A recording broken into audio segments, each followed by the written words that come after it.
I think people's concerns about immigration are completely understandable. Indeed, this is a worldwide phenomenon. So it's not just a big issue here, it's a big issue in the rest of Europe, it's a big issue in America. And I understand why people think the levels are too high, but the fact is, one, the biggest problem we have is non-EU migration. And secondly, the reason why the Leave people have now really focused on immigration and day after day after day is because they've lost comprehensively the debate on the economy. And what is now clear, and I don't think they can really dispute, is that if we did vote to leave, the economic aftershock would be severe and directly measurable in jobs and living standards and business confidence. Coming back to immigration, however, those people who are worried about it may be right. I mean, it may be that actually this country cannot absorb this level of immigration from the rest of the EU indefinitely. It was nearly 200,000 people from the EU last year, close to the record high. Yeah, but I also think we've got to understand what we're really saying here. We're saying that we should leave the European Union and then put out the people who have come in from Europe to the UK. Because they get to stay anyway because of the Luxembourg Compromise. Right, but then if you look at how Britain functions going forward, I mean, some of these people play an absolutely fundamental part in services like the National Health Service.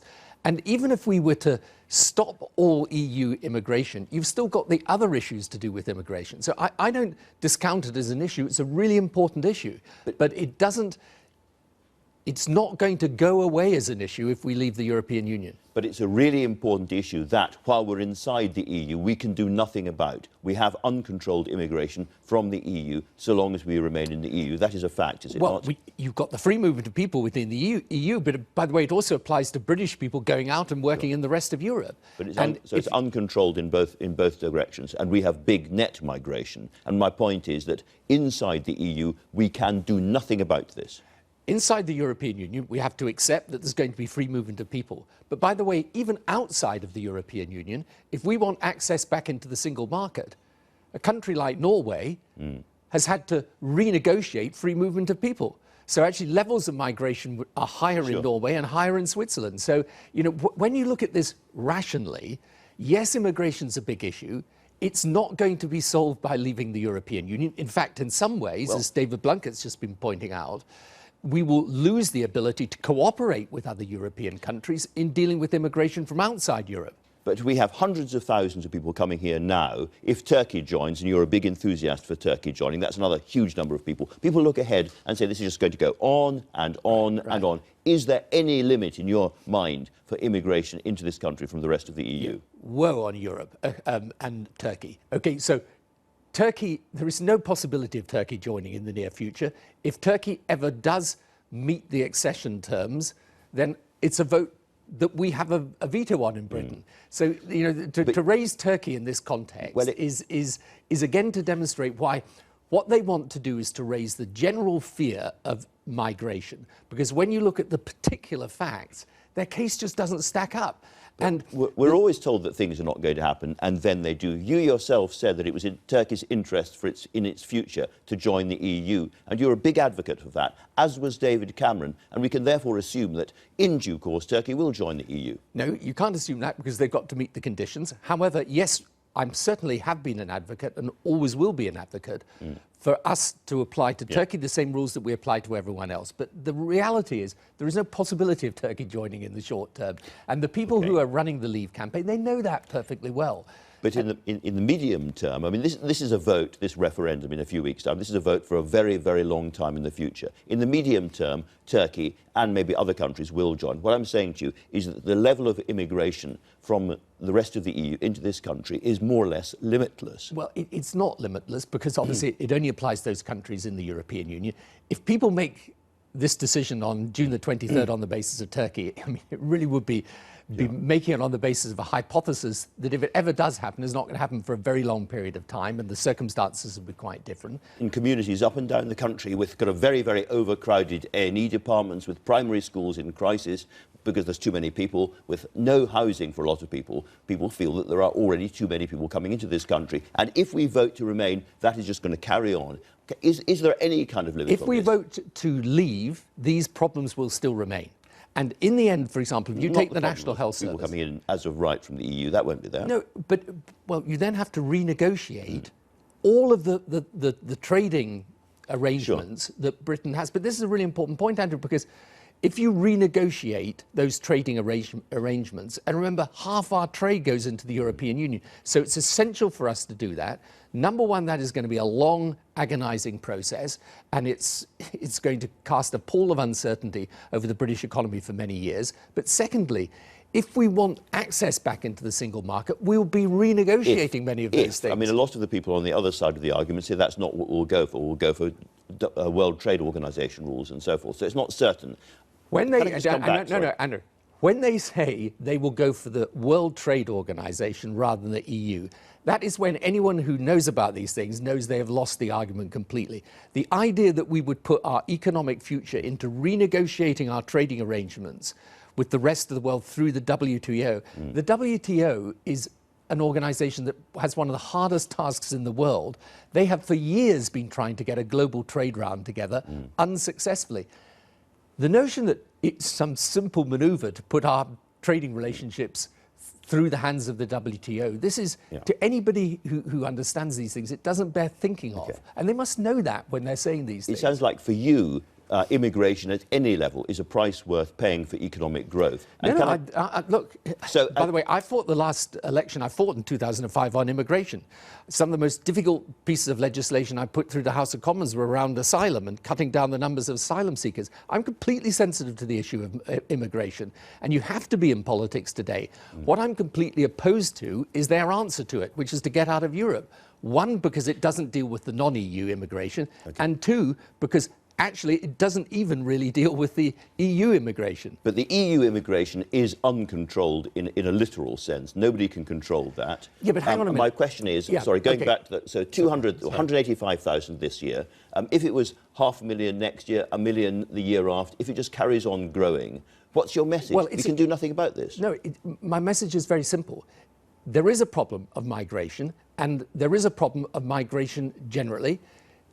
If you actually break down the figures on EU migration, then many of these people come in on short-term contracts and then will go back out again.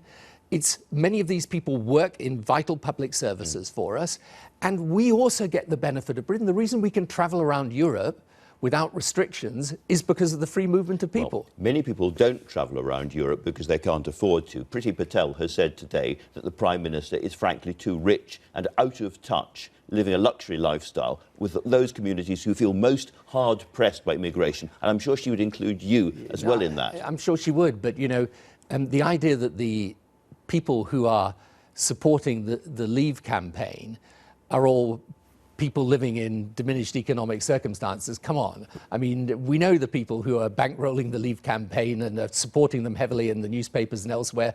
These people are not exactly your ordinary person. So, but the argument about elites or not elites, this is a debate where this is probably the most important decision we're going to make since World War II, by the way. I mean, this is a vitally important question for the country. The fact is that these people, as I say, are focusing on immigration because on the economy, it is now clear that we are going to suffer a deep aftershock if we leave the European Union. And when you get I think the Economist newspaper's got a poll of economists, and 88% said that leaving would be a disaster. No, but hang on, 88% of economists, I can't think of any issue where 88% of economists have ever agreed. So, this is the thing we've got to work out. And we've got to understand this is a question about whether we leave Europe, not whether we join Europe. Right? If we were in a situation where we weren't in the European Union, that's one debate. We have over 4 decades got these interlocking economic relationships. You break that up. I mean, how can anyone argue that you're not going to have a problem afterwards economically? And you measure that. These people say they care about people's living standards and those who are the poorest members of our society. I mean, those are the people who are going to suffer. Well, many of those people feel very strongly about immigration and do feel that it's too high, and listen to people like you and feel no reassurance at all because you can't tell them anything that's going to change if we stay in. I can tell them lots of things can change in the way that we handle the immigration question. And in fact, Yes, lots of things can change in Like how what? we handle the immigration question. But no, it's true. If you're part of Europe, there's the free movement of people, and it works All right. both ways. So when David Cameron said at the last election that he was going to get immigration down to the tens of thousands, that must have been nonsense, mustn't it? No, because the majority of immigration into this country is non-EU. But if you can't deal with the numbers coming in from the EU, you can't say tens of thousands, can But you? what you can do is do, as he has negotiated with the EU, an arrangement on benefits and so on. And by the way, all the evidence is, again, that these people who come in from the EU, they contribute far more in taxes than they take in benefits. Now, some people will say, this is Tony Blair speaking. This is the same Tony Blair who told us it was against our national interest not to join the euro. Wow, he was wrong about that. By the way, we never put the issue to the British people on Because the euro. of Gordon Brown. No, because the economic case was not clear and unambiguous. And when these people say, which they often do, is you guys said all this about the euro. I went back and checked. No, we didn't. We said, unless there's a clear case economically for joining the euro, we won't put it before you. And But we you didn't. wanted us to join, didn't you? No, I wanted us, politically, I think it's important that Britain's at the heart of Europe. Economically, if you can't make the case for joining the single currency, you shouldn't do it. And economically, we couldn't. But all those people who said this is a politically driven and eventually catastrophic system have been proved right when you look what's happened across the south of Europe, Greece, Italy and Spain. Well, this has been an absolute disaster of a policy. And my point is that people like you were in favour of it.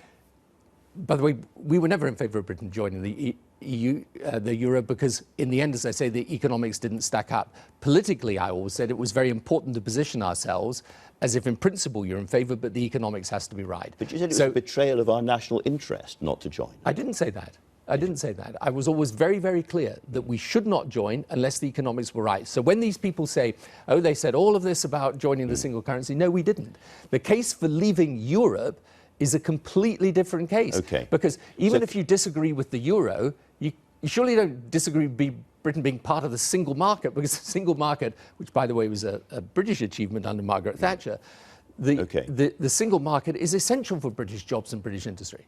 Can you say now, looking at what's happened to the Eurozone, that Britain should never join? Well, there's no reason for us to take a position for the next 100 years, but there's no remote possibility of Britain joining the euro in the foreseeable future. No remote possibility, right. In a few weeks' time, we vote to leave the EU. What is then the future for Britain 5 or 10 years out? If we vote to leave, we will suffer an immediate shock to our economy. We will create years of uncertainty because we will then have to renegotiate all the complicated trading arrangements we have with the rest of Europe. And that isn't some hypothetical risk. It is something that you can and will see directly in people's jobs, in people's living standards, and in businesses' ability to work with confidence. So it's an enormous economic problem. And I don't think anyone can really dispute that. The question is that pain worth the gain? And what is then very difficult to see is what is that gain that these people say is so important? All right. Now, I know you can't talk about the Chilcot inquiry and all of that, but after the kind of ghastly episode of the Iraq war, are you seriously in favour of us going into Syria to confront ISIS in Syria on the ground? I'm in favour of confronting ISIS in Syria on the ground. We don't need to do it with our own troops, with our own boots in the ground, and we haven't. Although what the Americans have been doing recently in the support that they've been given has had a huge impact on this fight against ISIS. And let's be clear, this is a global problem today. Okay, it's not just ISIS in Syria. You've got ISIS in Libya. You've got Boko Haram in Nigeria. You've got Al-Shabaab in Somalia. You've got the groups out in the Philippines and Thailand. It's a global problem. But at the core of this problem, we've got ISIS, so-called Islamic State, in Syria and Iraq, moving into a hideous vacuum created by the Iraq War, created by the Civil War, and therefore ultimately created by decisions that you took. If you take the countries on the critical list today, okay, which would be Syria, Iraq, Libya, and Yemen, in only one of those cases, have you got a government that is capable of fighting terrorism and that is recognized as internationally legitimate, including by both Saudi Arabia and Iran, and whose prime minister turns up in the White House, and that's Iraq. So I understand all the issues, and we'll debate them when we get to Chilcot, but You know, this idea that the all of problem this is- comes from sure. the decision to remove Saddam. No, We could debate you've that, got to but- go back into this and look at the roots of it. The big problem that people still think is that you planned and thought you were going to war but didn't tell us. Well, Chilcot will deal with all of these things. And So, will you so we're best just having will that. you accept Chilcot's verdict on this as a fair assessment after all this time and all this evidence Well, taken? it's hard to say that when I haven't seen it. Have you not seen it? Well, of course, you don't see the report until it comes out. So let's wait for that point. But I think when you go back and you look at what was said, I don't think anyone can seriously dispute that. I was making it very clear what Sure. my position was. And by the way, the thing that will be important when it does happen is that we have then a full debate. And I look forward to participating in that. I mean, make no mistake about that.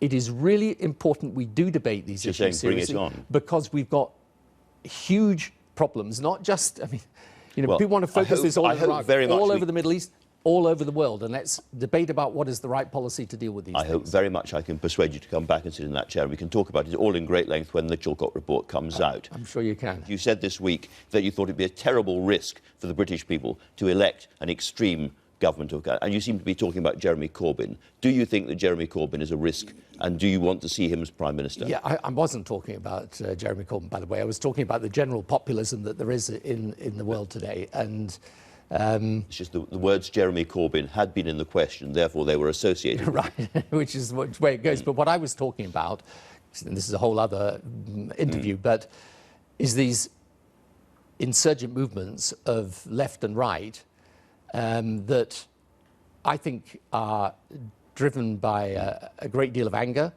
and populism that is Okay. able to ride that anger, but they don't really provide answers to the problems we face. Well, let me ask you about Jeremy Corbyn directly. I know that there's a bit of history here, but nonetheless, here is somebody who is honestly trying to create a new economic policy for new times, who is trying to address that anger, who is trying to think of new Labour policies for, not new Labour, but new, Labour policies for the NHS and education and so forth. Shouldn't you just get behind him and not be disloyal?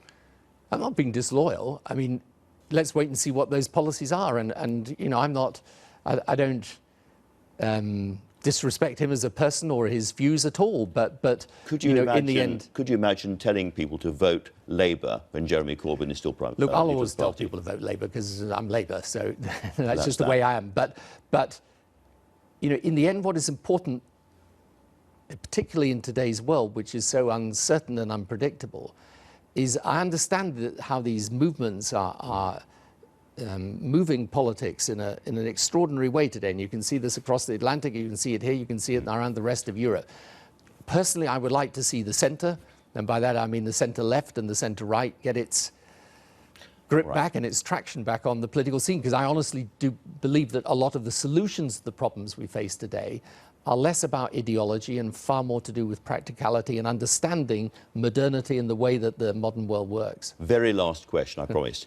Many of your friends, people who are close to you and have supported you all the way through, feel that you have become just too rich and too disconnected over the last few years. Yeah. And in the words of somebody, you have trashed the brand. What do you say to them? What I say to that is, if you're reading stuff in the press about what I do nowadays, don't read it or believe it. Go and look at my website and you see what I actually do.